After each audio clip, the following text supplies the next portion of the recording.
Maybe we can begin with you, Alexander. Beloved Liz Truss, a former Mm, 45-day long prime minister of the mm, UK, traveled early this past week to Taiwan. mm, And out of that has come, of course, the usual bluster, as Western politicians have been doing: democracy, freedom, Taiwan on the front lines against authoritarianism in China. But there's also a call for an economic NATO, she called it, of mm. sorts, where she's calling out the collective West to get even tougher on China, as they have been with Russia. So, Alexander, you're in that political space, fortunately or unfortunately. First, what is your reaction to this? Because Liz Truss, it just feels like what Liz Truss is doing. I don't know. I guess it leaves me kind of speechless about how she kind of hit Yeah, all the points too, right, around yeah, China. It absolutely. feels very coordinated. Absolutely. Well, the first thing to say is that Liz Truss, in British political terms, is, as of this time, a discredited figure. I mean, she is a completely inconsequential person. If you go to the British media, the mainstream media here, they have barely covered this trip at all. This isn't something that they're interested in, not because they are sympathetic to China or they're not sympathetic to Taiwan. It is because, frankly, anything to do with Liz Truss in Britain is toxic. I mean, she's Mad Queen Liz. She sometimes actually referred to here in London. So we don't really want to talk about her. Her going to Taiwan, for us, it's an embarrassment. It's a reminder of this absolutely preposterous 45-day premiership, which exploded in this bizarre fashion. So, in that respect, this is an inconsequential visit. But unfortunately, there is an other side to this, which is, why did Liz Truss go to Taiwan? Why is she saying all of these things? Because, of course, the reason she's doing it is that she doesn't accept that she's discredited. She doesn't accept that her political career is over. She's saying these things because she wants to win back support within the Conservative Party and within the political leadership in London. And she is, despite everything that people say, a politician. And she has understood that within British politics today, at the very highest level, there is a very strong sentiment that Britain, just as it took the lead over Ukraine, being more pro Ukrainian even than the United States, it should try and be more pro Taiwanese even than the United States should be. So she is trying to play to that particular audience. The fact that nobody pays any attention to her act should not fool us about the fact that that audience is there. They may not take her seriously, but they like the things that she's saying. And that is a very concerning thing. That is a very, very worrying thing. And if you follow the media here in London, you can see this steady build up, this drumbeat of hostility to China. It's growing by the day. And economic NATO's extending NATO to the Pacific, sending British warships to the South China Sea, intervening in some extraordinary way in Taiwan, getting NATO involved in the Pacific and in Taiwan, building up the relationships, the AUKUS relationship, all of that. I'm afraid all of that is being talked about in London now all the time and very seriously. And I personally am absolutely horrified by it.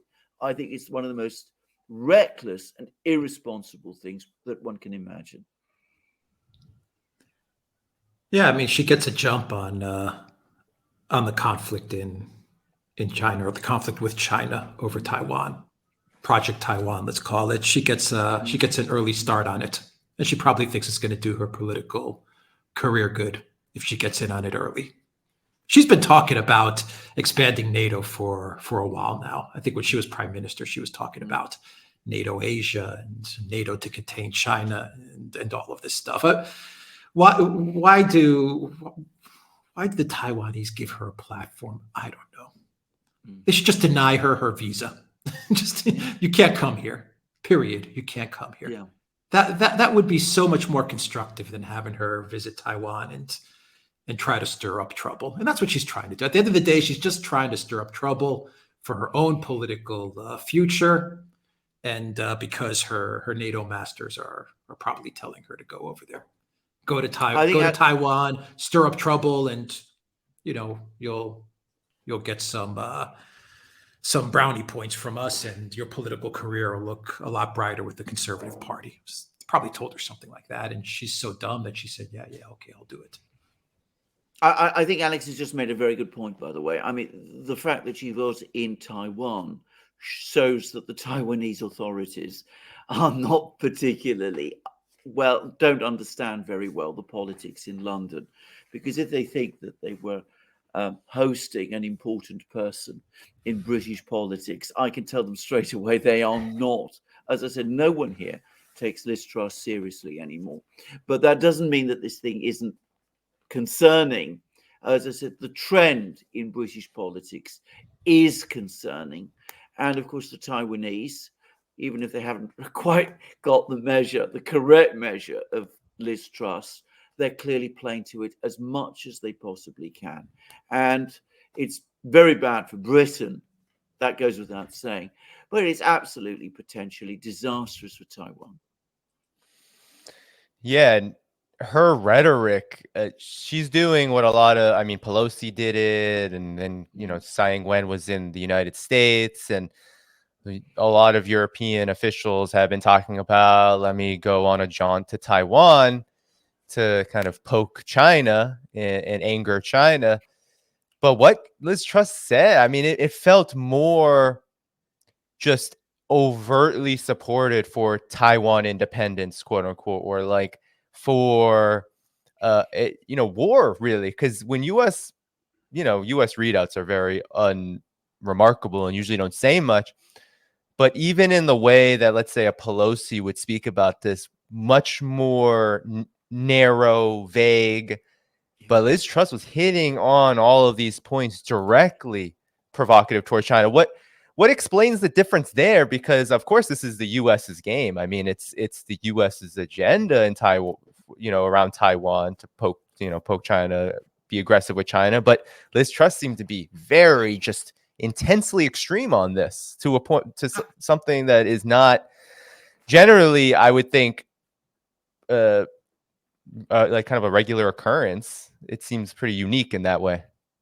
Well, this is exactly the problem. The British they did the same with Ukraine. Their rhetoric over Ukraine was and continues to be even more aggressive. In fact, much more aggressive than the American rhetoric. And of course, the same is true about Taiwan. So the US plays this complex game. We pretend that we support the one China policy, even if we are actually undermining it.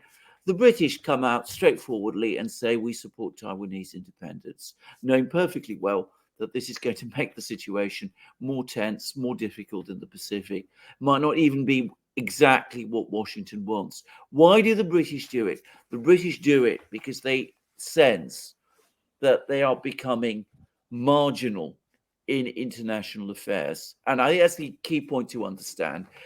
Britain has experienced over the last couple of years a sudden major drop in international influence and international power. So they want to compensate for that by appearing tougher, stronger, more aggressive, even than the mighty United States itself.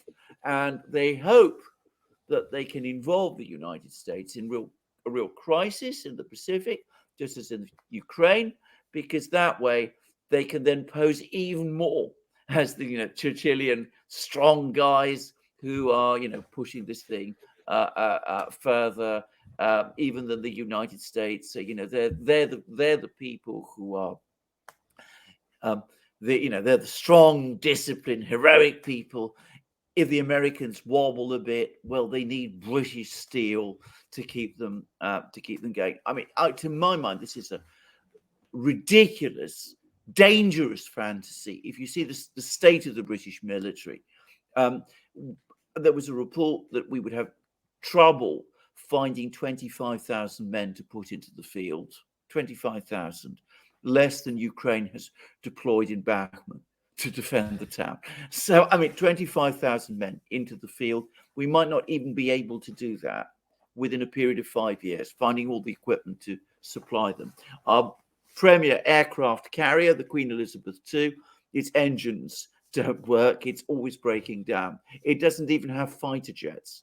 It has to borrow them from the US. So this is a stupid game that we are playing, but it is one which I am sorry to say the British political class is playing in the way that it is in order to persuade itself that it is still important and still powerful, and to convey that impression to the world.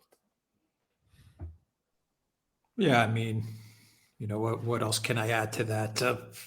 They did the same stuff with Ukraine. They did the same escalation with Ukraine. They're just doing the same thing now with Taiwan and China, and it's even worse because at least you could make an argument that Ukraine is close to Europe, and at least you could say, okay, it's part of our neighborhood. You can make that argument if you really wanted to stretch things out. But going to China and going to Taiwan, what are you doing there? Are you traveling 5,000 miles, 10,000 miles? I don't know how far away it is. So you can stir up trouble with Taiwan and China?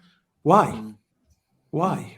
It doesn't make any sense. But you know, the British elite, I don't know. I mean, I could be wrong on this, but they just fall over themselves to impress who? The Biden White House? Why? Who in their right mind wants to impress the Biden White House? But there they are. They weren't acting like this under Trump, if I'm not mistaken. I don't know, but with the Biden White House, I mean, they're like, well, how much more aggressive can we get so we can win favor with Biden and Blinken and Victoria Nuland? I mean, it's just insanity. They don't have eyes. Yes. They don't see Biden. No. They don't see the guy walk and talk. I just don't understand this mentality.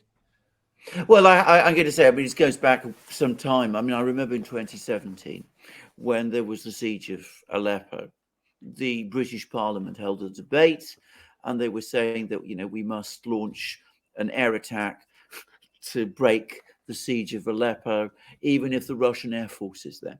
We must take on the Russian Air Force. I mean, you know, crazy stuff. And then when the Biden administration, when Afghanistan collapsed, again, the British Parliament met, and there was a huge debate, and there was talk about Britain fighting on by itself in Afghanistan, even after the Americans had pulled out, and we would have won in Afghanistan all by ourselves, but the Biden people didn't let us do it.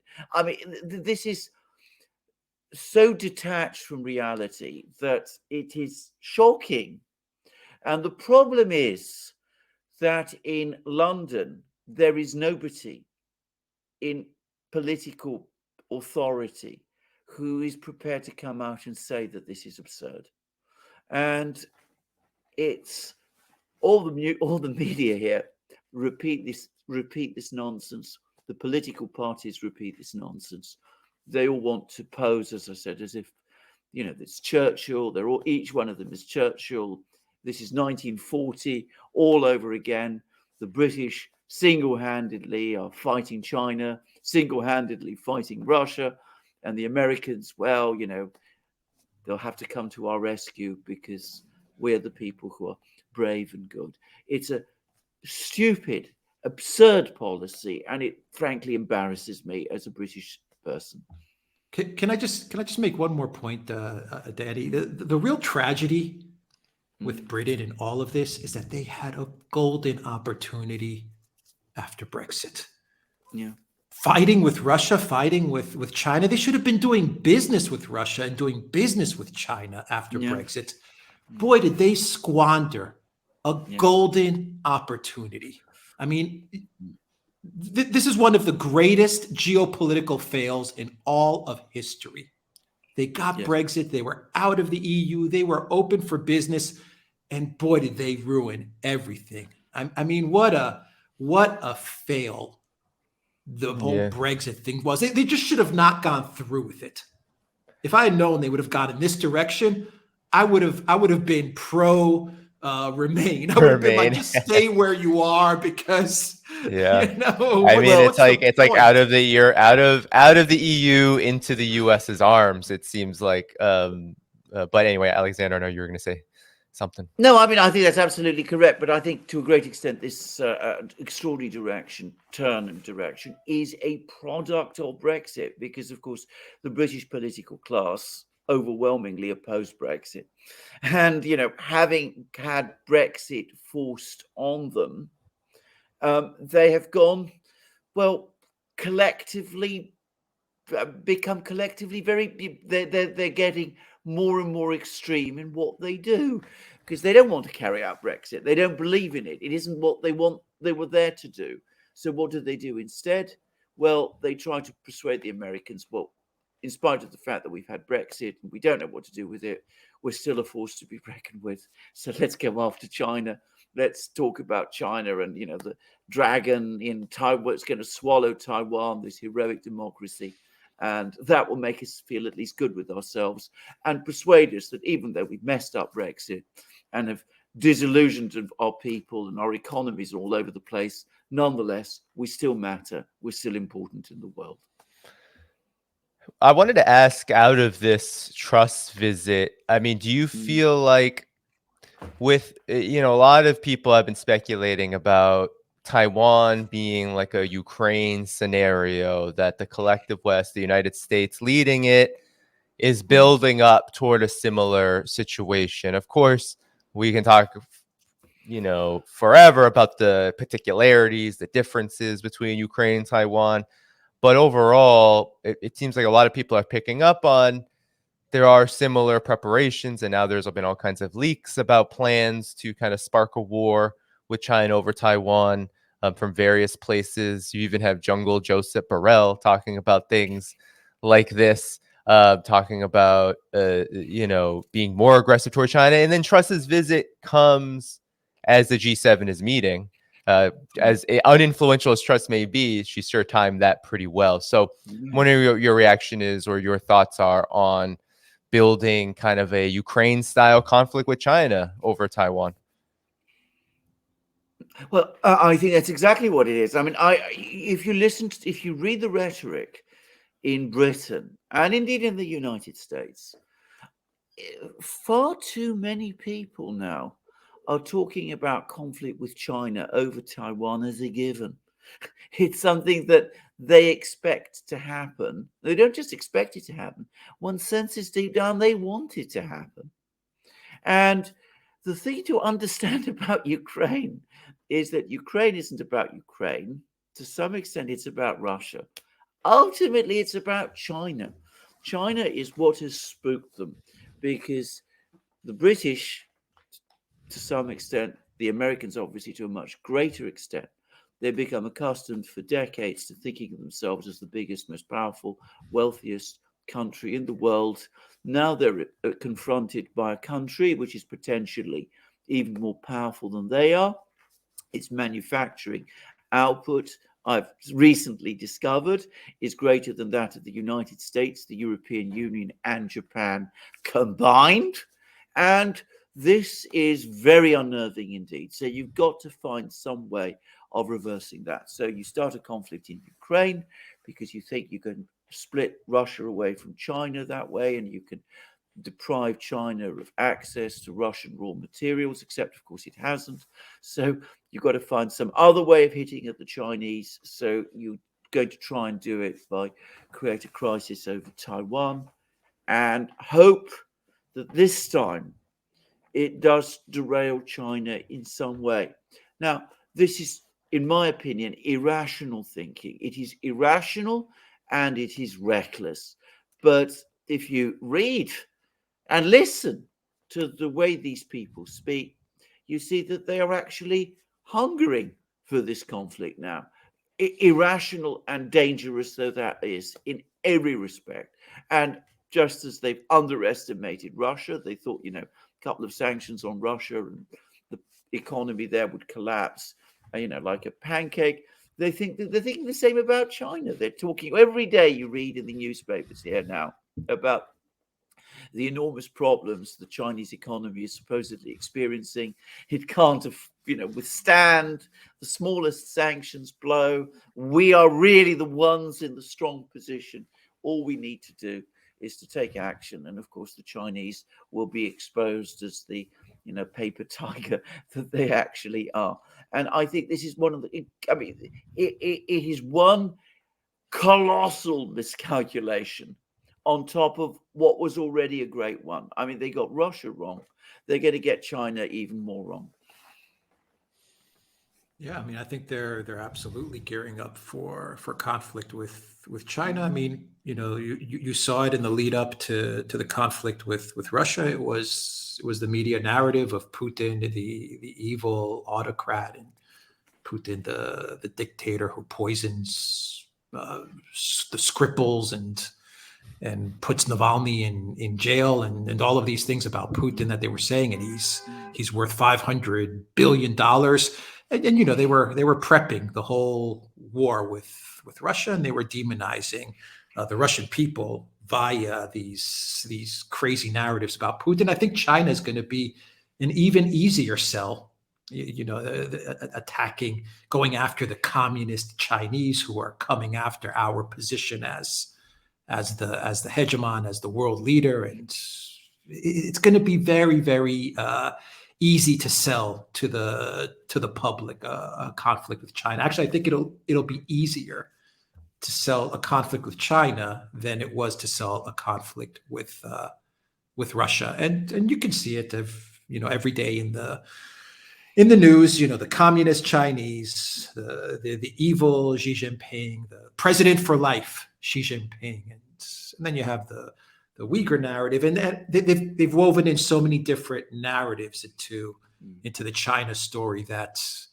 they have to be preparing for something. They wouldn't take up this much time to create these narratives if they weren't preparing for an eventual conflict.